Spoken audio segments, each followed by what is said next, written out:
On the night of November 4th, air defense systems were activated in Ryazan and Novorossiysk in Russia's Krasnodar region. According to Ukraine's Center for Countering Disinformation, the attacks targeted a key airbase and a port housing missile carriers.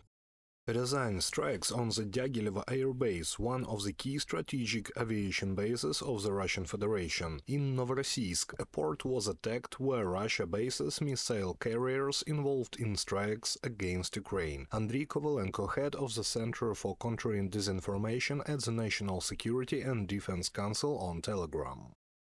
The Dyagilevo Air Base hosts the 43rd Center for Combat Employment and Retraining of Personnel, equipped with Tu-95, Tu-22, Tu-134 and An-26 aircraft, as well as the 203rd Independent Air Refueling Regiment, operating Il-78 tanker aircraft. The 360th Aircraft Repair Plant is also located next to the airbase. Novorossiysk is home to a major port of Russia's Black Sea Fleet. Following significant damage to ports and ships in occupied Crimea, Russian forces relocated much of their fleet to Novorossiysk.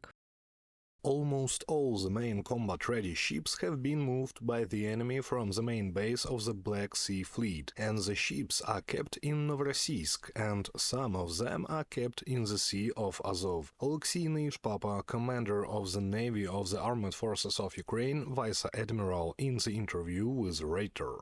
Successful attacks by the Ukrainian military on the Russian Federation Navy in occupied Crimea may now become even more effective, thanks to Ukraine's ability to strike with long-range weapons. One factor was decisive. The West and the US had to respond to the escalation of the war in Ukraine, particularly to its internationalization, marked by the presence of around 10,000 North Korean soldiers. Ignoring this situation could have led to serious consequences. In light of this, a clear decision was made. Since Russia has been crossing red lines and escalating the conflict, the previous restrictions on using long-range Western weaponry to strike targets within Russian territory were lifted. The Institute for the Study of War reported that approximately 250 Russian military sites, including ammunition depots, airfields, headquarters and troop concentrations, are within range of ATACMS missiles.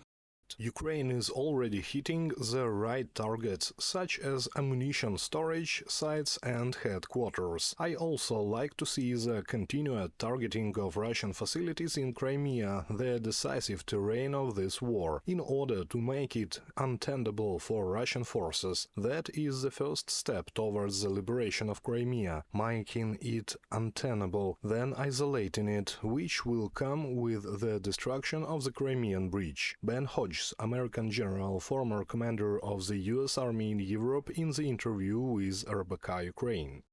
In response to the US granting Ukraine permission to use long-range weapons on Russian territory, the Kremlin launched an experimental medium-range ballistic missile, dubbed Oreshnik by President Putin. After the strike, Putin threatened further attacks. However, Putin's Oreshnik has turned out to be a stage spectacle, report the Moscow Times, citing sources within the Kremlin.